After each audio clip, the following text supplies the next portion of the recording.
Les années 2020-2030 sont marquées par l'accélération du développement des biotechnologies, au point que les historiens parlent d'une 5e révolution industrielle.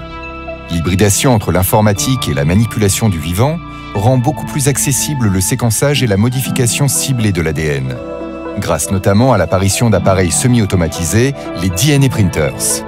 Les manipulations génétiques se démocratisent. Certains États investissent largement dans ce domaine.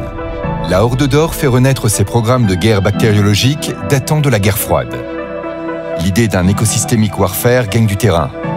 Utiliser l'arme biologique pour déstabiliser les écosystèmes des zones à conquérir et en chasser les populations. En 2043, en réponse à une tentative de reprise en main du Khanat de Transnistrie par la Bessarabie, la Horde d'Or mène une attaque biologique ciblée contre le centre de téléopération de drones de l'armée bessarabe. Pour répondre aux manœuvres de la Horde d'Or, la Ligue hanséatique déploie une ceinture de capteurs végétaux fondée sur les propriétés du mycélium dans les forêts du Grand-Duché de Finlande afin de sécuriser la frontière orientale de l'Europe par un système continu de détection. En réponse, la Horde d'Or lance des opérations de guerre biologique contre les étendues forestières.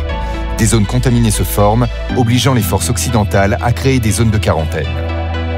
La tension monte en 2047, lors de la Saint-Nicolas de l'horreur. Un accrochage se produit entre milices de la Horde et soldats de la Hanse, dans une zone contaminée où toute blessure est immédiatement mortelle. Le conflit larvé s'étend. À partir de 2050, son centre névralgique devient la région aux frontières des grands-duchés de Cracovie et de Livonie. L'action de la Horde d'Or, mais aussi des bio-guerrilleros nationalistes, conduit à une déstabilisation de grande ampleur de l'écosystème local et à une fuite des populations. La Hanse s'engage dans une opération de grande ampleur de nature building, appuyée par des équipes de battlefield environmentalistes visant à restaurer l'écosystème local et à confiner les zones devenues dangereuses.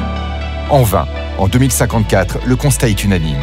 La région a échappé à tout contrôle. Le nature building est un échec. Cette crise écologique se transforme en crise sanitaire.